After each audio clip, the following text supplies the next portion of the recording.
aquí, gracias a Leticia por invitarme y a los organizadores y compartir esta mañana con vosotros. Por desgracia no estoy el resto del congreso, marcho por la tarde, pero disfrutaré esta mañana igualmente. Bueno, lo que voy a intentar transmitir en este ratito son algunas ideas en relación a la educación emocional, por qué es necesaria, y algunas claves de cómo hacerlo para conseguir calidad y efectividad a la hora de hacerlo, porque veremos que no todo vale, como todo en la vida, ¿no? El punto de partida, para mí, es esta pregunta que todo maestro se ha hecho o se debería hacer varias veces en su vida.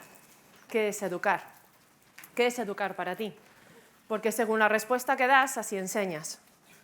Según lo que para ti sea educar, incluye unos objetivos u otros. Más allá de la ley de educación y lo que para la ley de educación sea educar, porque los maestros hacéis muchas más cosas de lo que la ley de la educación que haya en el momento os pide, ¿no? Soy consciente de ello, porque sabéis que muchas veces es insuficiente, y esto incluye la educación emocional. Nuestra ley de educación actual no la incluye, pero hay cientos de maestros haciéndola. ¿Por qué? Porque detectáis que es necesaria. Y detectáis que es necesaria no como un extra, sino como algo muy intrínseco a vuestra profesión, a vuestro día a día, porque habéis vivido lo que es estar en un aula y no controlarla. Que los alumnos están apáticos o sientan ira, y estén enfadados, estén frustrados, lo estáis vosotros. Estar en reuniones de claustro y tampoco controlar esos procesos sociales que suceden ahí, ¿no? Tan interesantes y tan complicados. ¿Qué es educar? Yo, para responder a esta pregunta, he elegido una definición de Maturana que dice lo siguiente. Dice, es el proceso por el cual todos los que estamos implicados en la educación, niños, jóvenes y adultos, convivimos con el otro, y en esa convivencia nos transformamos espontáneamente en nuestra manera de vivir, haciéndonos más coherentes los unos con los otros en ese espacio de convivencia. Si cualquiera de nosotros, de los actores participantes, no puede aceptarse o respetarse a sí mismo, no lo podrá hacer con los demás, temerá, envidiará, despreciará al otro, pero no lo aceptará y respetará, y sin todo esto, sin aceptación y respeto por el otro como un legítimo otro en la convivencia, no hay fenómeno social. Entonces, idea número 1, educar es o requiere más bien un proceso de convivencia, puesto que solo se necesitan dos cosas para educar, dos personas comunicándose, queriendo transformarse y comunicarse, ¿no? Yo te doy, tú me das una información, unas estrategias, lo que yo he aprendido, lo que yo te traigo, y tú a mí. Solo se requiere esto. Podríamos obviar las nuevas tecnologías, millones de cosas que nos facilitan algunas tareas, pero la educación es básicamente esto, es un fenómeno social, es un encuentro. Por lo tanto, si es un encuentro entre personas, estamos hablando de que necesariamente hay una relación social y cada uno de nosotros tenemos unas emociones que además interaccionan entre sí. Y esto no lo podemos obviar. Entonces, una idea clave es que la educación emocional no es un extra que viene a entrar en nuestro currículo. No es como, enseñamos alemán o no a los niños españoles en el currículo, lo metemos en la ley. Bueno, esto se puede discutir, pero es que lo que no podemos discutir es que cuando tú enseñas, y me da igual cualquier materia u objetivo que plantee la educación, hay personas implicadas y por lo tanto hay una comunicación social y unas emociones internas. Y no lo puedo obviar. Por lo tanto, la educación emocional no es que sea un extra, es que lo requiere un maestro para enseñar lo que sea, para realizar el proceso de enseñanza-aprendizaje de por sí. Esto además hay que aplicarlo en una realidad psicoeducativa donde hoy hablamos de comunidades de aprendizaje, lo cual supone retos y oportunidades, pero sin duda, bueno, es complicado. Hoy en día nos comunicamos con los estudiantes no de forma vertical, sino horizontal, pero sin ser colegas, como decía Rafael, ¿no? Sabiendo tener una interacción cálida, pero con límites. Pero sin duda alguna el alumno ha pasado a tener un papel más activo, más participativo, a tener más voz, aunque debiera tener aún mucha más, y mucha más capacidad de decisión y de elección en todo ese proceso de educación que llevamos a cabo. Tenéis que lidiar con todo un claustro de profesores, con proyectos que requieren coordinación constante entre todos los que estamos en una escuela, donde el profesor ya no está en su reino de taifas, en su aula que es mía, y yo hago allí lo que quiero, para nada.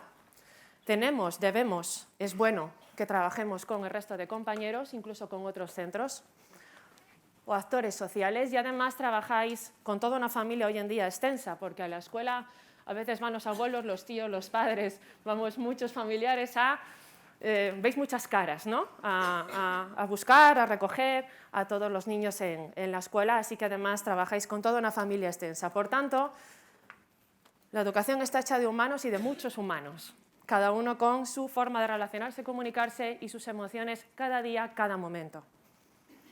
La educación, por lo tanto, requiere de una convivencia, puesto que es un proceso de convivencia, y añado positiva, porque convivencia puede implicar que estamos todos aquí metiditos en este espacio, pero que no sea positiva esa convivencia. Convivir con otro bajo un mismo techo no necesariamente hace que sea positiva. Por eso yo a veces en los planes de convivencia he hecho en falta este apellido, ¿no? Una convivencia positiva, sí, porque estamos ahí bajo el mismo techo en el mismo aula. Pero esto no siempre sucede. Hay algunos riesgos para esa convivencia. Por ejemplo, los procesos de exclusión, que sin duda conocéis, vivís, veis cada día, o lo habéis vivido incluso cuando estabais escolarizados vosotros. No es nada nuevo, hablamos más de ello hoy en día, pero no es nada nuevo. Los procesos de exclusión son una forma de falta de convivencia, son una forma de acoso escolar, de hecho. No hablamos solo de violencia explícita cuando hablamos de acoso escolar. Y los procesos de exclusión social, además, son procesos muy estables en el tiempo. Los niños que sufren exclusión social lo suelen sufrir durante muchos años. Son los chivos expiatorios, ¿no? A veces de las aulas o de las necesidades evolutivas incluso de los grupos sociales. Cuando llegan a últimos años de primaria, las sociedades infantiles se vuelven muy cerradas. Los propios grupos, la psicología evolutiva explica que necesitan de chivos expiatorios que queden fuera para la propia identidad personal y del grupo, ¿no? Entonces, bueno, los seres humanos somos complejos, pero desde la escuela intentamos llevar a cabo o dar la oportunidad o igualar las oportunidades de aprendizaje para poder relacionarnos de la manera más sana y positiva posible. En una investigación que llevamos a cabo con adolescentes en riesgo de exclusión social porque habían dejado la escolaridad obligatoria, eso significa que no tienen el título, la licencia de conducción básica para poder integrarse en el más básico trabajo en nuestra sociedad, es decir, estás fuera de juego. Intentamos ver en sus historias de vida qué factores en común tenían, por qué habían acabado todos allí, ¿no? Desde el ámbito familiar al ámbito escolar, y encontramos algunos factores, obstáculos en su vida comunes, y uno de ellos era este, ¿no? Todos habían pasado por varios centros y todos habían tenido dificultades de integración social en sus aulas, y a los profesores les había dado lo mismo. ¿Qué tal tu relación con tus compañeros del colegio? Bueno, no me llevaba mucho con ellos, siempre me sentía apartada, ellos hacían su grupillo y pasaban. ¿Te quedabas sola? Sí, tenía algún amigo, pero faltaban mucho. Me quedaba sola y lo pasaba bastante mal. ¿Te decían o hacían algo para hacerte sentir mal? Sí, a veces me insultaban, vacilaban. ¿Por qué crees que lo hacían? Porque no les contestaba, porque veían cómo era yo, dejaba que me pisaran. Demasiado buena. Esa última conclusión, demasiado buena, es muy peligrosa, ¿no? De hecho, hay muchas personas que han sufrido acoso que son acosadores al mismo tiempo. Hay un porcentaje importante que lo hacen, tienen el doble rol.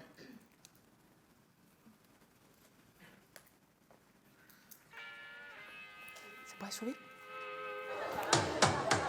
Cobarde, sí, lo que quiera llamarme, quizás no tenga coraje para plantar cara. Cobarde, también el niño que golpea, no le sale valentía para hablar de otra manera.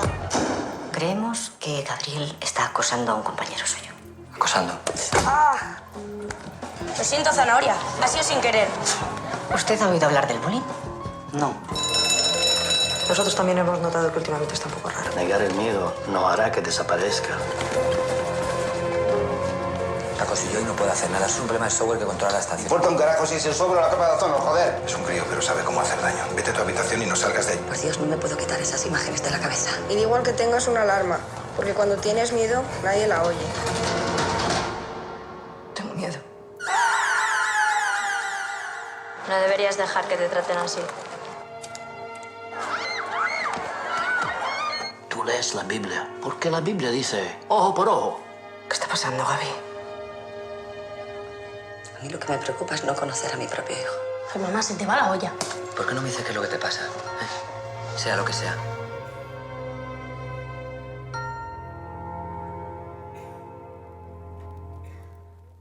No sé si habéis visto esta película, tiene unos años, desde el año 2008, de Corbacho. Yo os la recomiendo, creo que realmente estuvo bien asesorado. Es una película que ya hace muchos años mostraba a todos los participantes de esta falta de convivencia que sucede ante el acoso escolar. Para mí el acoso escolar es un síntoma como la fiebre, de que hay una enfermedad, de que algo está pasando, de que algo no estamos haciendo bien, algo con los climas escolares, algo con las interrelaciones positivas que supone la convivencia en un lugar llamado escuela, donde yo debería sentirme seguro porque vengo aquí a aprender. Y surgen síntomas, ¿no? Fiebre, síntomas de enfermedad que debemos atender. Es interesante la película porque, como os decía, muestra a todos los actores. Y sobre acoso escolar y falta de convivencia se ha escrito mucho en los últimos años y la investigación está aportando cada vez más datos. Hay programas que están empezando a conseguir resultados, ¿no? Como el programa Kiva de Finlandia, que trabaja con los niños testigos, con los compañeros, para que actúen de forma empática y así están consiguiendo unos buenos resultados. Pero bueno, aquí estamos para hablar de educación emocional y yo creo que de algo de lo que no se suele hablar en estos síntomas de que algo no va bien es del miedo. Hay una emoción muy básica detrás de toda la falta de convivencia, que es el miedo de todos los participantes. Y ese miedo produce parálisis y eso hace que la escuela no haga nada y que muchas veces las familias tampoco, porque están muertos los niños víctimas de miedo, de sufrir una violencia y una exclusión. Está muerto de miedo el niño que agrede, de no ser nadie. Están muertos los padres del niño que agrede, de asomarme al reconocimiento de que mi hijo hace este tipo de cosas y qué he hecho yo. Esa responsabilidad de la que hablaba Rafael. Están muertos de miedo los niños del padre víctima, de reconocer también que mi hijo es muy vulnerable, no se sabe defender. ¿Qué ocurre? ¿Mi hijo es diferente? ¿Es raro? Están muertos de miedo en la escuela porque también tienen que reconocer su parte de responsabilidad en todo lo que nos está controlando, no nos está asegurando esa seguridad a los estudiantes. Están muertos de miedo los testigos porque, como decía Rafael, todos necesitamos sentirnos aceptados, parte de un grupo. Y si yo me voy al otro lado a defender a la víctima y voy solo, voy a estar en la misma circunstancia y yo no quiero esto porque lo necesitamos para la supervivencia. Pero claro, la escuela no debería ser un sitio donde voy a sobrevivir, ¿no? La pirámide de Maslow. Cuando estamos en la escuela deberíamos dar algunas cosas, pero no es así, por hechas. Como que las necesidades fisiológicas están cubiertas, sabemos que no, que hay niños que van sin desayunar, sin dormir apenas horas desde sus casas, por ejemplo, cuestiones muy básicas para poder aprender, pero resulta que en la escuela no siempre damos seguridad. Y claro, si yo no me siento seguro, todo lo demás pasa a un segundo plano, porque primero tengo que sobrevivir en ese lugar. Y entonces aprender ya veremos cuándo y cómo lo hago, porque mis recursos mentales y toda mi energía está puesta en sobrevivir ahora mismo a esta clase, con este grupo y con este profesor. Y cuando estoy hablando de convivencia, de exclusión, de acoso, incluyo al profesorado, porque los planes de convivencia son muy interesantes, son para el alumnado. Pero en los claustros de profesores y en las salas de profesores sabemos que esto sucede igual porque somos grupos humanos, más adultos, más sofisticados, pero con el mismo nivel de aprendizaje socioemocional porque nunca lo hemos recibido antes. Entonces resolvemos como podemos, como decía Rafael, ¿no? Pero mucha atención a esto. Si no hay convivencia entre el claustro de profesorado, el clima de las escuelas no es positivo. Y esto se percibe desde que entras por la puerta de una escuela. ¿Cómo te reciben? Cuando llegas a la sala de profesores, ¿cómo se relacionan entre ellos? A un claustro, ¿cómo se comunican? ¿Ves la tensión? Se mastica la tensión. Cuando hay grupos excluidos, profesores excluidos, es difícil innovar así, ¿no? Porque estás bajo el miedo, nuevamente, estás paralizado. Necesitamos climas seguros, positivos, para todos, para el profesorado y para el alumnado. Hay que asegurar el primero para poder dar el segundo. ¿Y qué hago yo al respecto? ¿Qué haces tú para esto? ¿Tú eres consciente de ello? ¿Intentas colaborar? en comunicarte de manera positiva, en apoyar, cooperar, animar a tus compañeros, a tus estudiantes. Empatizamos. Soy parte de los procesos de exclusión de otros compañeros. Soy consciente de ello. Dentro de la psicología positiva y en el campo de la educación se habla de educación positiva, que es aquella que intenta fomentar estos climas positivos, ¿no? De seguridad, de convivencia, para facilitar ¿qué? El desarrollo, el bienestar y el puro aprendizaje también de los estudiantes, porque como veíamos en la pirámide de Maslow, si yo no me siento seguro, yo no estoy a ver cómo se hace una multiplicación. ¿Qué predicen estos climas positivos cuando se consiguen? El ajuste psicológico de los estudiantes, tienen menos ansiedad, menos síntomas de depresión que ya vemos en niños de primaria.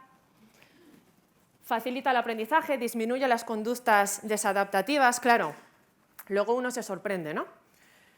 Hay profesores que saben generar estos climas positivos y esta comunicación positiva con sus estudiantes, saben motivarlos, y otros que tienen más dificultades. ¿Por qué? Porque no tienen herramientas, no se lo han enseñado de forma adecuada. Hace lo que puede. Pero claro, los estudiantes no se comportan igual con un profesor y con otro. Y yo puedo echar la culpa al alumnado y decir, es que este grupo es imposible. Pero es que este grupo, cuando está con otro profesor, no hace lo mismo. Porque ha cambiado el clima del aula. ¿Quién lo cambia? El docente.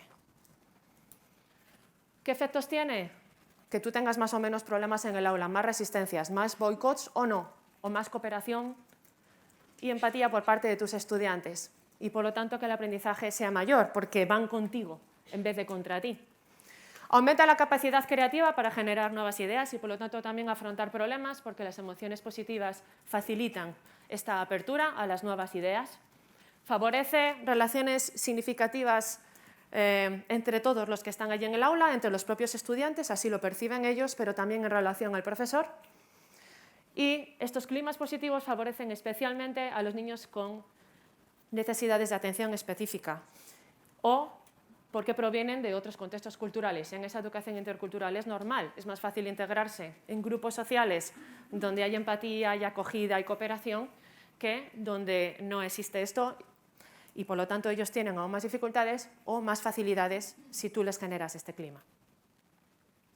La interacción docente-estudiante es muy importante. Hay estudios, líneas de investigación solo en esto, en estudiar cómo es la interacción y la comunicación docente-estudiante. Es más, para aplicar la educación emocional, si esto no sucede de una manera positiva, calidad, con límites, etcétera, yo te puedo dar el mejor programa de educación emocional validado científicamente, que si no hay coherencia con lo que tú haces cada momento en tu forma de ser y estar como docente en el aula, no va a funcionar muy bien.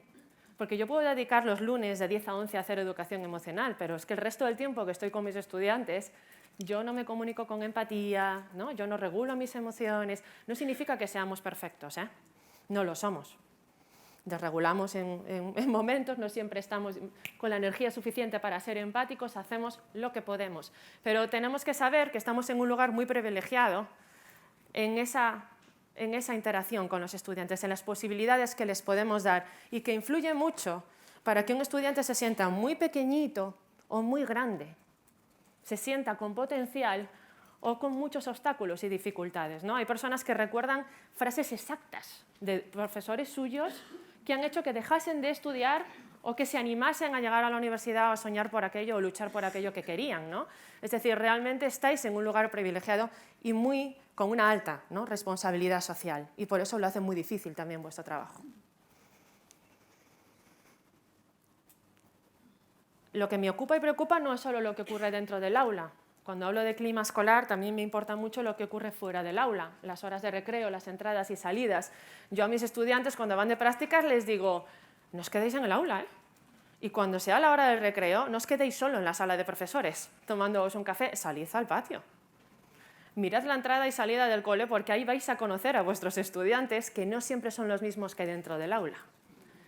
Si tú quieres ver los procesos sociales, lo que está ahí pasando, quién está solito, etcétera, etcétera, ¿no? Y ahí los conocerás bien y con esa información haz algo.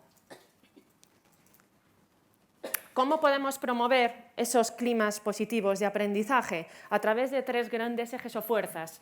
Una, promoviendo apego, vínculos de apego dentro de la escuela, entre el alumnado, contigo, en todas las direcciones, ¿no? Donde tú eres alguien, sé quién eres, de dónde vienes, qué te motiva, qué te interesa. Dedicamos tiempo a conocer a nuestros estudiantes. Sé que estáis saturados, que se os pide muchísimo, ¿no? Pero es importante esto. Yo he estado los primeros días que estoy con un nuevo grupo, allí en la universidad, lo dedico única y exclusivamente a hacer dinámicas de cohesión grupal y conocimiento grupal, porque son capaces de no conocerse en cosas muy básicas personales y llevan años a veces juntos, ¿no? Pero yo lo hago como una inversión, además. Lo hago porque sé que voy a enseñar mejor y que cuando uso metodologías activas van a participar más si se sienten seguros y cómodos entre ellos. Si un grupo está dividido, si no se fían unos de otros, va a ser muy difícil que levante la mano para preguntar, para participar, porque voy a tener miedo del otro. Entonces, ese vínculo de apego tiene que ver con conocernos unos a otros, pero en un nivel más terrenal, más humano. También tiene que ver con promover seguridad, que el estudiante perciba que si sucede algo la escuela responde, cosa que no perciben con el acoso escolar a día de hoy, que no cambie las normas cada 2 por 3. Los niños necesitan la seguridad de que algunas cosas sean estables y un poco predecibles, y que haya seguridad emocional también, ¿no? Y que todos los niños se sientan necesarios dentro del aula, que no sientan que les sobra a mis compañeros o a mi profesor. Y a veces lo sienten de maneras muy curiosas, ¿no? Hay profesores que incluso a veces por la propia disposición espacial del aula, donde está la mesa, tienden a situarse en un lugar y con una orientación del cuerpo. Hay estudios que muestran que en el barrido ocular de un aula hay profesores que no pasan por algunas esquinas o lugares, y los niños que están sentados en esas sombras no existen para el profesor, porque no les miramos siquiera. Y como no les miramos, les preguntamos menos, les atendemos menos, les damos menos feedback con la comunicación no verbal, y hace que yo sienta que sobro aquí. Y no es tu intención. Pero estas cosas suceden hasta a veces por una cuestión de mobiliario y disposición del aula. Hay que ser consciente de ello simplemente. Y en tercer lugar, promover, facilitarles un entorno estimulante, motivante. Y esto también se hace a través de las emociones. La sorpresa es muy interesante dentro de la educación, ¿no? Para captar atención, motivación, evitar la apatía, los estados de flow, de fluir, es estar encandilado con lo que se está haciendo porque me has propuesto una tarea que es un reto para mí. Aún no sé cómo se resuelve, pero sé que sí me esfuerzo y lo trabajo, tengo recursos para llegar ahí, ¿no? Y ese es el estado perfecto, óptimo, para conseguir estos estados de emociones positivas mientras se aprende y estar enganchado a aquello que está sucediendo. ¿Cuál es el papel de la educación emocional en todo esto? Antes de nada, quiero hacer una aclaración sobre terminología, porque esto es un mundo. Es decir, ahora vais a una librería y o en internet y buscas libros de educación emocional y vais a encontrar las mismas palabras para trabajar cosas distintas y cosas distintas que se trabajan bajo distintas palabras. Entonces, bueno, vamos a aclarar solo un poquito esto. Si hablamos, por ejemplo, de educación afectiva, vais a encontrar publicaciones de educación afectiva o educación para la salud. Es un término mucho más amplio que incluye, entre otras cosas, y suele estar más dirigida quizás a veces a adolescencia, las relaciones también de pareja y toda la educación psicoafectiva, psicosexual. Y también temas de orientación sexual y demás se trabaja dentro de la educación afectiva. Si hablamos de educación socioemocional, lo que te están dejando claro, o alfabetización, llámalo como quieras, es que van a trabajar competencias sociales del ámbito de las habilidades sociales, asertividad, resolución de conflictos, habilidades de comunicación, etcétera, pero también emocionales. Identificar mis emociones, las de los demás, comprenderlas, regular mis emociones, las de los demás, empatizar, hacer esa conexión cognitiva y emocional con el otro, etcétera. Esta terminología, educación socioemocional, a mí es la que más me gusta por una razón, y es que deja muy claro que trabajo habilidades sociales y emocionales y además es la misma terminología que se usa a nivel internacional en muchos países, Social and Emotional Learning. Y esto tú vas a cualquier lado, a un congreso, a la China y hablas con un maestro de otros países y te vas a entender, está como mucho más claro. Esto tiene que ver con una plataforma que se llama CASEL, con C, casel.org, que os invito a que entréis. Casi todo el material, a pesar de que tiene mucha población hispana en Estados Unidos, está en inglés, pero es verdad que hay mucho material ahí colgado, porque llevan décadas unificando a los docentes en una plataforma de Estados Unidos que hacen cosas distintas. a través de la Universidad de Illinois. Podéis encontrar en algunos países, por ejemplo en Brasil hay programas que llaman habilidades para la vida, pero también en Holanda y en muchos países nórdicos usan esta terminología, a veces habilidades para la vida. Te hablan de la finalidad, de la función de las competencias socioemocionales, pero no es hasta que tú abres un libro y ves el índice que tienes claro este programa a qué está llamando habilidades para la vida, porque te deja claro qué competencias está trabajando. Autoestima, empatía, y cada uno puede que trabaje más o menos competencias. Si usamos el término inteligencia emocional, aunque se ha usado para denominar algunos programas de educación emocional, es verdad que es un término que usamos mucho más en las publicaciones científicas, en la investigación. No lo usamos tanto para hablar de educación emocional. Y también es verdad que podéis encontrar a veces la terminología competencias personales e interpersonales, que vienen a hablar de intrapersonales, ¿no? Autoestima, autorregulación, o interpersonales, las que tienen que ver con el otro, y esto es terminología más clásica en psicología. ¿Y qué es? Es un proceso educativo continuo y permanente. Repito, continuo y permanente. La educación emocional no es un taller de 2 horas. Debería empezar en infantil, continuar en primaria para que cuando lleguemos a secundaria ya tengan las estrategias. Secundaria es maravillosa, está abierta a grandes oportunidades, pero también es muy vulnerable. Hemos visto en las investigaciones que los niños llegan hasta finales de primaria con las competencias de autoconfianza a tope y llega a secundaria y hacen ¡fua! Y en tercero en concreto, en la ESO, ¡fua! Bueno, porque afrontan muchos retos. Y entonces queremos intervenir cuando vemos el problema grande en secundaria. No, dales los recursos antes. Pero créeme, ahora hablamos de esto, no lo vas a conseguir en 2 días. Yo en una charla puedo cambiar actitudes, que tú muestres interés por algo, darte alguna información para que tú tires ese hilo. Pero lo que no voy a conseguir es que tú de repente montes en bicicleta dándote una charla. Y aprender empatía, tener autoestima, etcétera, no se consigue ni siquiera con la velocidad con la que aprendes a montar en bicicleta. Las habilidades humanas llevan mucho tiempo aprenderlas. Estas también. A pesar de que las tengas dentro descontroladas, necesita tiempo hacerlas consciente. Es un proceso educativo continuo y permanente, por tanto, que pretende potenciar las competencias emocionales, socioemocionales, como elemento esencial del desarrollo humano. ¿Para qué? Para capacitarle para la vida y con la finalidad de aumentar el bienestar personal y, por lo tanto, social. Porque si tú tienes bienestar personal, estarás participando en el bienestar social. ¿Qué es? Y aquí, muy rápidamente, os voy a situar cómo en el ámbito científico, cuando hablamos de inteligencia emocional, hay 2 grandes corrientes o modelos, los modelos de habilidad o los modelos mixtos de inteligencia emocional. ¿Cuál es su principal diferencia? Que los modelos de habilidad se centran exclusivamente en las habilidades puramente emocionales. Identifico mis emociones, las uso para pensar y tomar decisiones, las comprendo, las pongo nombre, las regulo en mí y en los demás. Pero si hablamos de modelos mixtos, estos incluyen algunas cuestiones más relacionadas con rasgos de personalidad o habilidades sociales. Y pueden incluir, por ejemplo, también la automotivación, además de esas habilidades sociales.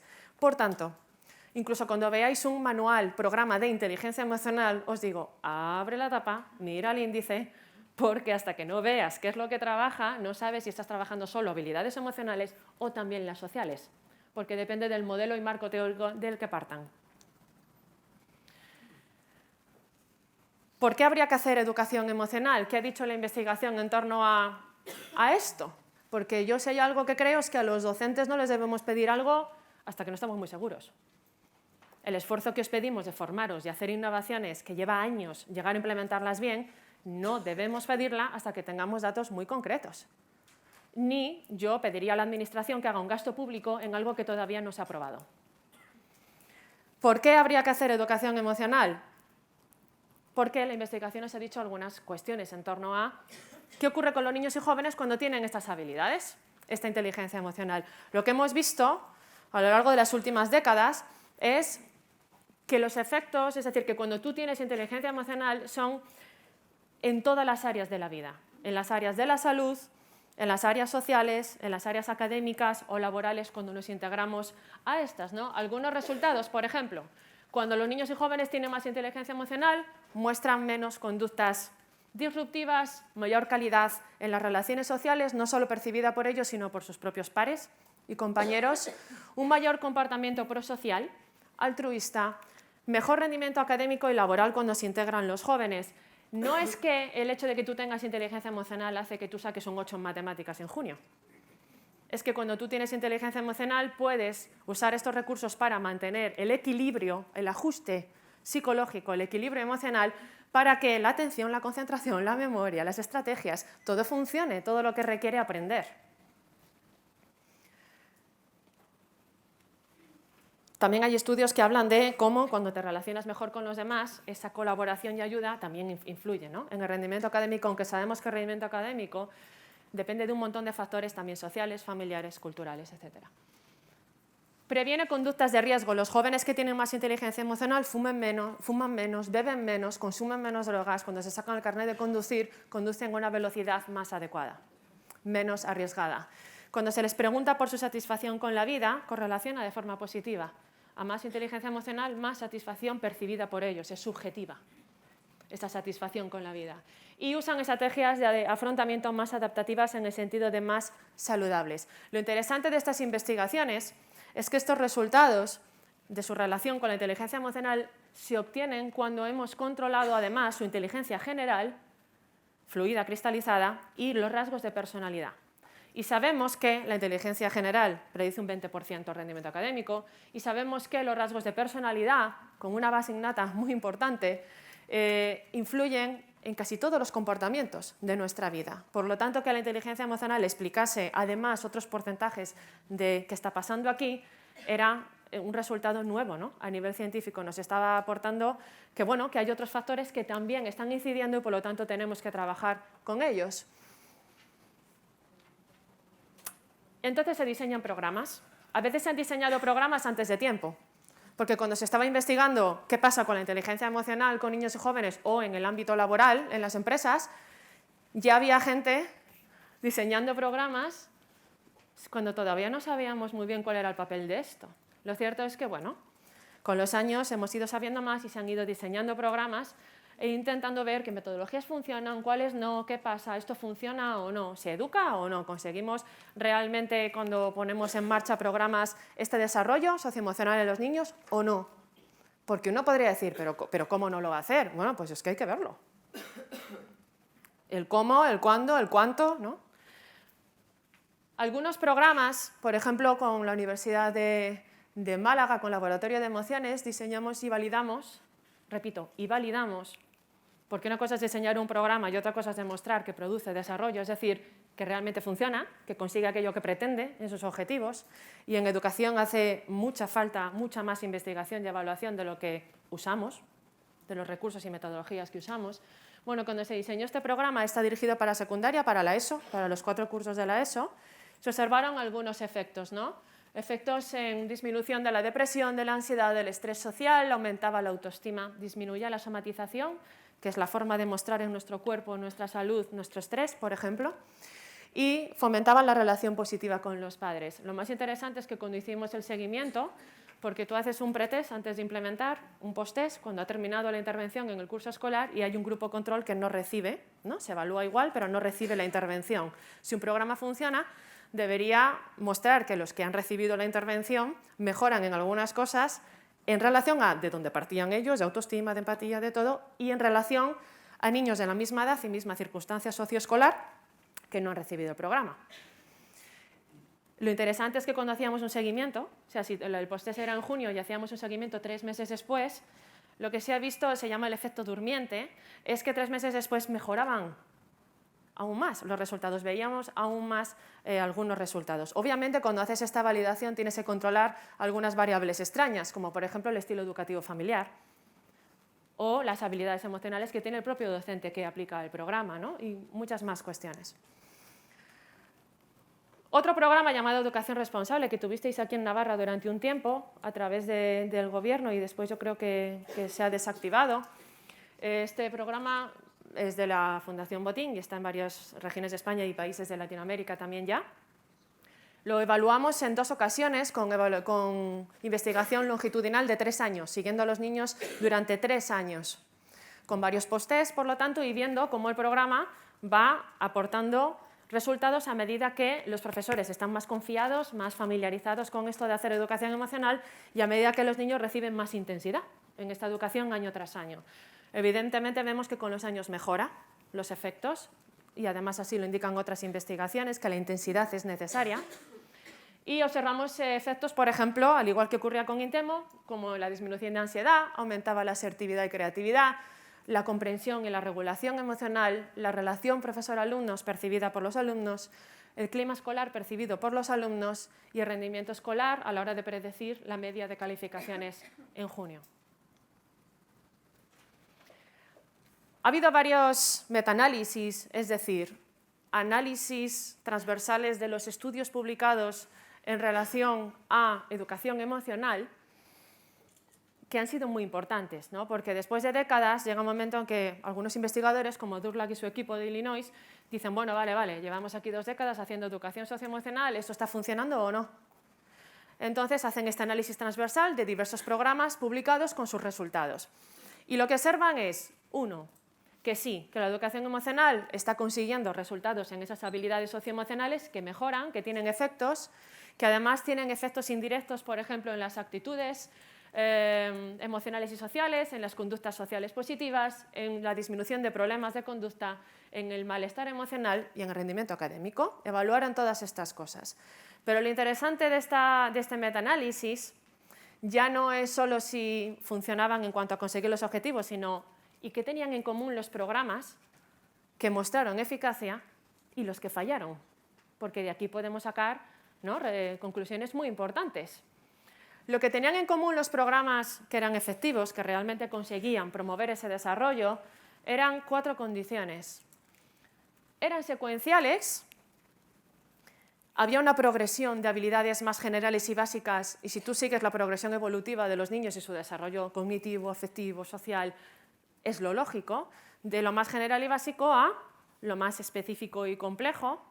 Estaban basados en un marco teórico claro, no es algo que improvisa alguien en su casa, sino que tiene toda una fundamentación científica detrás de por qué trabajamos estas habilidades y no otras. Además, usaban metodologías activas, dinámicas, vivenciales, no eran de papel y boli. Esto no significa que no haya actividades donde tengas que escribir, procesar la información, que es muy importante, pero sí es verdad que había más role-playing, ¿no?, más simulaciones, más modelado, más moldeado. Eran concretos.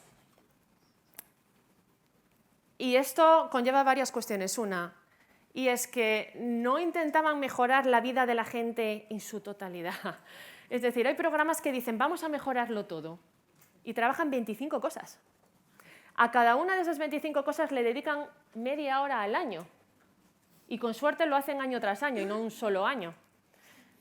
Si nos vamos a lo que he dicho anteriormente, que en un cuarto de hora no vas a aprender una habilidad, necesitamos concretar qué habilidades queremos trabajar, y esto lo marcan los modelos teóricos, entre otras cosas, porque la investigación te va mostrando qué habilidades están mostrando en resiliencia, por ejemplo, más interesantes o más potentes a la hora de promover bienestar en infanto-juvenil. Estas 5, pues vamos a trabajar en esas 5. Bueno, entonces necesita intensidad, concreción, focalización en algunas habilidades, no ir a por 1000. Porque si vas a por 1000, al menos vas a necesitar varios años trabajando de forma concatenada y organizada todo esto. Y además, de forma explícita. Hay profesores que dicen, no, yo hago educación emocional, porque cuando ocurre tal, hablamos o transversalmente, eso está muy bien, pero resulta que es que el aprendizaje necesita que explícitamente yo sepa que estoy trabajando esto, que he aprendido esto y que lo puedo aplicar después fuera del aula en mi vida en estas situaciones. Es decir, una atención también más explícita. Y esto conlleva que una escuela lo meta en el proyecto educativo de centro. Porque cuando dejamos las cosas fuera del proyecto educativo de centro y no hay un acuerdo de claustro y todo el mundo no está de acuerdo, etcétera, y se deja a que cada uno lo haga cuando pueda, pues hay quien lo cumple y muchos no, porque el ajetreo del día a día nos come tanto que nunca llega a ese hueco que yo quise hacer año tras año, fíjate, esto es como ir al gimnasio, ¿no? Y se me ha pasado la semana, yo pensaba ir, pero no.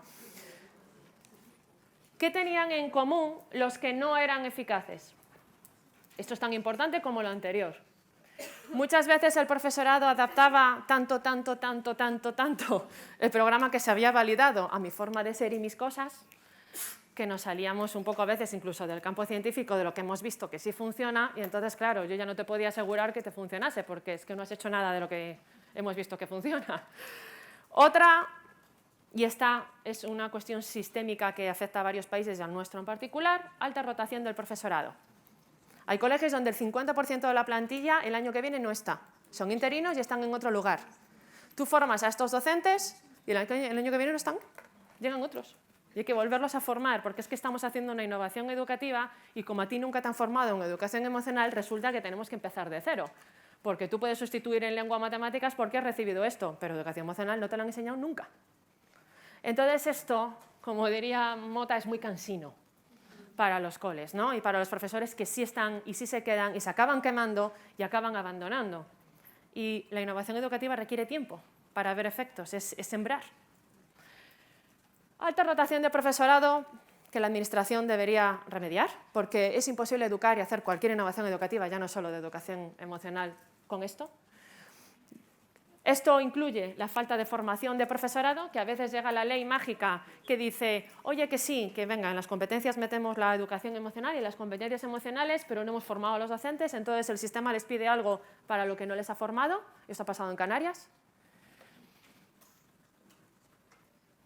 Esto pasó con la atención a la diversidad en la LOCSE. Venían retos nuevos y había que formar a todo el profesorado porque nunca habían trabajado con la diversidad dentro del aula. Entonces hay que prever esto. Y también baja la eficacia, empieza a fallar un programa cuando hay baja coordinación y una gestión no comprometida. Y los equipos directivos son muy importantes en los centros para apoyar las innovaciones educativas, para motivar al profesorado y para asegurar esos climas positivos que necesitan los profesores para trabajar y coordinarse y hacer todo ese esfuerzo que les estamos pidiendo. Dijkstra, en otro metaanálisis que se hizo esta vez desde la Universidad de Rotterdam, lo que concluye es lo siguiente: si sabemos lo que sabemos a nivel científico, es decir, que es importante en la vida de niños y jóvenes porque tiene beneficios en todos los ámbitos y en su bienestar, y no hacemos nada, no les damos en la escuela ese lugar democrático donde iguala las oportunidades de la familia que te ha tocado, el contexto que te ha tocado, etc., estamos incumpliendo con la Declaración de Derechos de la Infancia, del niño, porque estoy no dándole aquello que sabemos científicamente que es importante en su vida.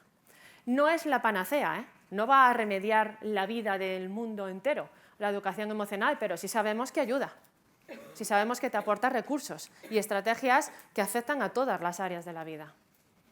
Y que además tú no puedes elegir no tener emociones o no relacionarte con otros, somos animales sociales.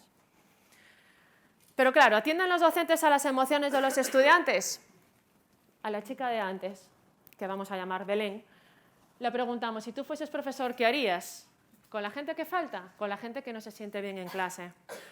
Hablaría con ellos, con cada uno, qué les pasa, los motivos por los que faltan, si se sienten bien, si entienden todo lo que explico. Trataría de informarme, cómo están en clase, no echaría broncas. Su experiencia es, no me siento bien en clase, no me siento aceptado por mis compañeros ni mis profesores. Cuando soy chiquitita, pongo el termómetro en la lámpara y estoy enfermita, no voy. Cuando estoy ya en secundaria, no entro ni por la puerta directamente, hago pellas.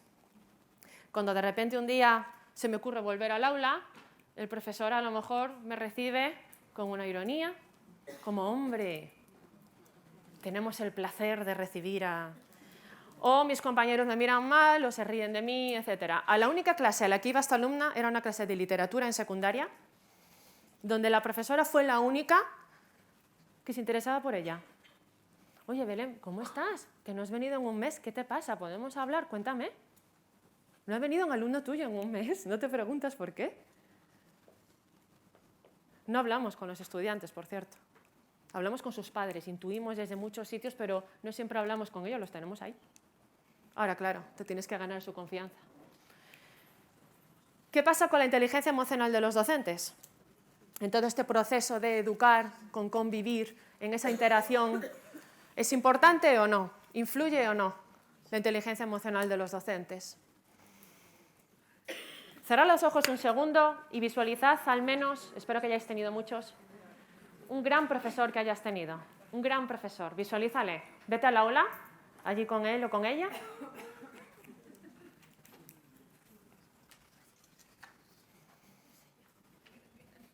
Cuando hemos hecho esta pregunta, y se lo hemos hecho a muchos grupos de estudiantes, hemos lanzado la pregunta por redes sociales, encuestas, entrevistas por la calle, a gente anciana, adulta, niños, de todo. Todos hablan, por supuesto, de que el profesor sabía sus disciplinas, o sea, tenía conocimientos, que era innovador, y todo lo demás tenía que ver con esto, ¿no? Innovador tiene que ver con creatividad y todo lo demás tenía que ver con cómo les motivaba, cómo les trataba, cómo les respetaba, cómo se admiraban mutuamente. Es decir, mucho se engloba dentro de lo que pueden ser el buen uso de habilidades socioemocionales. La inteligencia emocional avanza y en Japón ya tienen profesores robóticos para algunos lugares y materias. Esta se llama Saya. Pasa lista, pone deberes, corrige. Explica. Pero a día de hoy, un profesor es insustituible en todo lo que tiene que ver con esa presencialidad de comunicarse mirándose a los ojos, tocándose, rozándose, riéndose, el clima que genera todo un grupo a nivel emocional cuando somos humanos los que estamos en ese acto fenómeno social. Y ella puede imitar nuestras emociones, de hecho han avanzado bastante en este tema, en inteligencia artificial, pero no son de verdad. Y esto es como cuando te hacen una sonrisa falsa que no funciona. Y por supuesto no podrá improvisar cuando un niño se levante de la silla y vaya a tirarse por la ventana porque le apetece ir al parque por ahí, ¿no? Así que de momento tranquilidad. ¿Qué pasa con los profes? Esto no es nuevo, lo sabéis. 1/3 de la población docente en nuestro país está quemada. Tiene el síndrome laboral burnout, síndrome de estar quemado. Te sientes hastiado, te despersonalizas en las relaciones con tus estudiantes y compañeros porque es la única manera de sentir que puedes sobrevivir a eso, que te colma de estrés, ¿no? No puedes más, estás irritado, enfadado, no te aguantas ni a ti mismo, no te aguantan en casa. Los domingos por la tarde te echas a llorar solo de pensar que el lunes tienes que ir a ese lugar llamado escuela. En un congreso en Colombia que estaba en octubre se reían todos cuando decía esto, como diciendo, ese soy yo, ese soy yo. Bueno, esto no solo es un coste en la salud del profesorado, sino que además es un coste en la educación, enorme. Porque un profesor que por suerte hoy en día, cuando está con depresión o alta ansiedad, le pueden dar una baja, antes no se podía, deja en mitad del curso a su alumnado, tiene que venir otro, integrarse, sabéis lo que supone esto, y además es un gasto público enorme, pero no tomamos medidas de prevención, de dotar a los profesores de herramientas. Y si digo esto, es porque hay investigaciones que avalan que cuando los docentes tienen más inteligencia emocional y muy en particular regulación emocional, tienen menos estrés porque tienen más satisfacción con su trabajo y más percepción de sentirse autorrealizados. Y esto lo consiguen en una investigación que hicimos con profesores ingleses que están aún más quemados que nosotros, en porcentaje, a través del apoyo de los equipos directivos y del fomento de emociones positivas. Es curioso porque muchos estudios muestran que las emociones que más viven los docentes en el día a día en el aula son negativas, mucho más que positivas. Y esto hace que pueda ser un calvario, ¿no? Nuestro trabajo. Entonces hay que intentar que a través de la regulación emocional al revés tengamos profesores felices, porque un profesor feliz enseña muy bien, está motivado, tiene energía para innovar. Cuando no estás feliz no tienes energía e innovar requiere muchísima energía y alta tolerancia a la frustración durante un plazo a medio y largo plazo, mejor dicho, porque los resultados tardan en verse.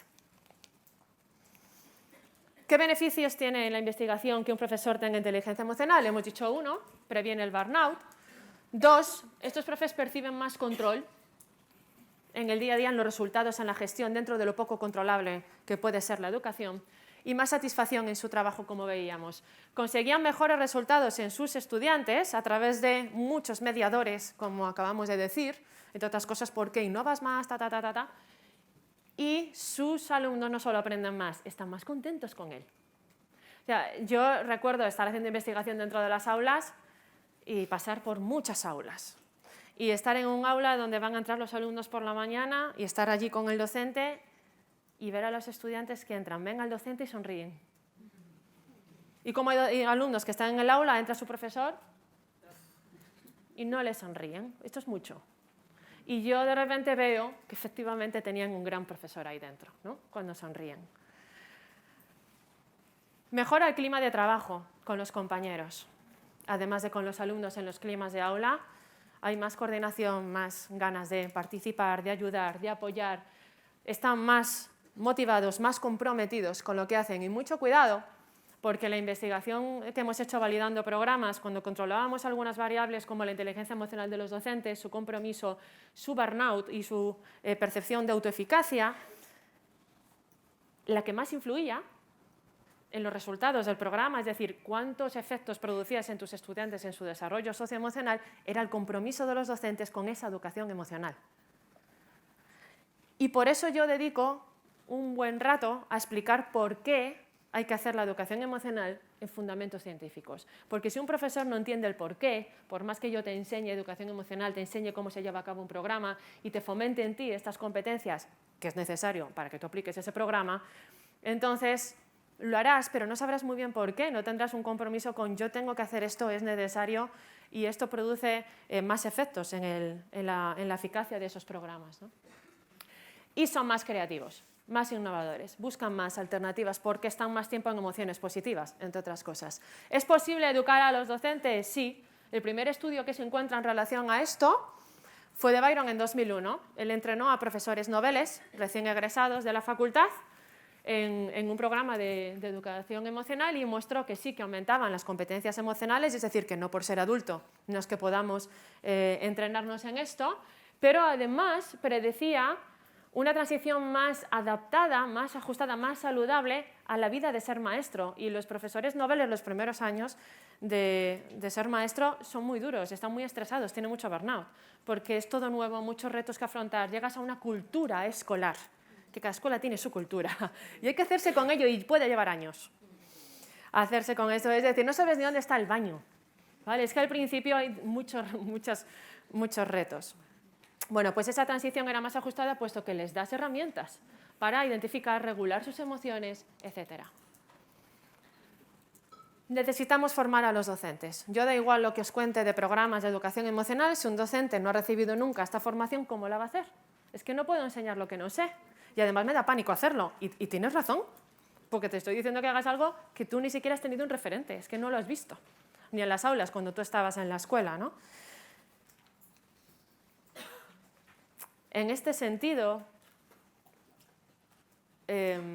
bueno, pues está la responsabilidad también de las instituciones y administraciones en facilitar esta formación, porque recuerdo hace muchos años, cuando avanzaba la investigación en inteligencia emocional, nos venían muchos docentes y decían, yo quiero saber de esto, ¿cómo y dónde? Y le decía, no hay todavía.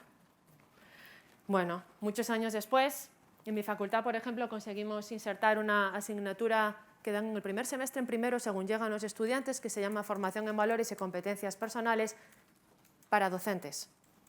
Es decir, formarles a ellos en sus competencias socioemocionales, puesto que nunca han recibido esta educación emocional en sus vidas. Antes de hablar de educación emocional, vamos a hablar de tus competencias.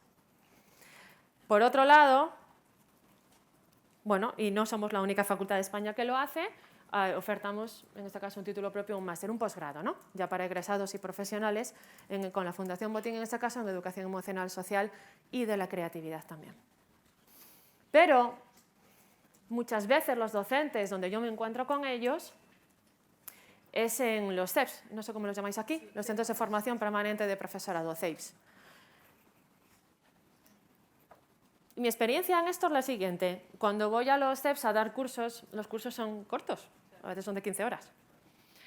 Ahí puedes hablar de qué es esto, ¿no? Por qué, cómo, metodologías, hacer alguna práctica. Y yo te puedo enseñar algún programa, pero estarás conmigo en que si tú, por ejemplo, no sabes muy bien cómo empatizar o controlar tus emociones, yo te voy a dar algunas estrategias, pero en 15 horas, siendo realistas, va a ser muy complicado. No solo eso, cuando los cursos son de la manera quizás más tradicional, como antes era, donde me vienen docentes que vienen de diferentes coles. Me gusta mucho esa diversidad porque vienen de infantil, primaria, secundaria y diversos coles, se encuentran allí y no tienen tantas posibilidades de hacerlo, pero cuando cada uno de estos coles, que al menos de estos profes que ha empezado a interesarse al menos en esto y ha recibido un inicio de formación, vuelve a sus coles, tiene que convencer a todo el claustro de, mira, yo he escuchado esto, y empiezan solitos muchas veces a hacer esto y es muy difícil que corte, sí. Ya acabo. Lo que quiero decir es que creo, si hay alguien aquí de los CEPs, por favor, escúchame, que es mejor cuando se forma por centros completos, cuando los CEPs van, que lo hacen cada vez más en los últimos años, ¿no? Por centros, donde hay un claustro que ha hablado de esto, ha discutido de esto, ha leído de esto y ha decidido hacerlo. Aún así, hay profes pioneros con alta tolerancia a la frustración que empiezan ellos y acaban contagiando al resto. Y yo he visto también esto en coles, ¿no? Donde empiezas tú y dices, oye, ¿tú qué estás haciendo? Y nos vamos contagiando y acabamos haciéndolo como centro. Hemos conseguido resultados evaluados en los estudiantes a la universidad cuando les hemos formado en esa asignatura que os comentaba. Es decir, sí, incluso en los profesores noveles, en la formación inicial, podemos mejorar sus competencias para cuando sean futuros maestros. Conclusión. Dentro de los microsistemas, Rafael habló de la familia, yo os he llevado a la escuela. Vosotros, los profesores, incluso dentro de la escuela, a pesar de la administración, incluso a veces a pesar de los equipos directivos, que hacen también lo que pueden y saben, porque muchas veces tampoco han estado formados para hacer esto, estamos en ese lugar donde podemos empezar a insertar ese pequeño cambio, ¿no? Como la onda de agua que va arrasando como una bola de nieve en el futuro niño, futura sociedad que vamos a tener delante de nosotros. ¿Para qué? Como decía Leticia, transforma tu mundo para transformar el mundo, ¿no? Para que el aprendizaje que quiere la escuela sea con bienestar, porque necesita el bienestar, como hemos visto, para que se pueda aprender lo que sea, además de habilidades socioemocionales. ¿Por qué? ¿Para qué? Porque queremos que la escuela sea un lugar seguro que genera apego, seguridad e ilusión, como Mafalda en su primer día, que está deseando ir a la escuela. Y no, y yo me he sentido así muchas veces como Felipe, un lugar de tortura, donde parece que me estoy jugando la vida si me equivoco, si no hice los deberes ese día, si me pasó no sé qué, ¿no? Es decir, climas positivos para todos, el profesorado también. Empecemos nosotros. Si nosotros no damos modelos de convivencia, ¿qué vamos a pedir a los niños? Somos incoherentes muchas veces.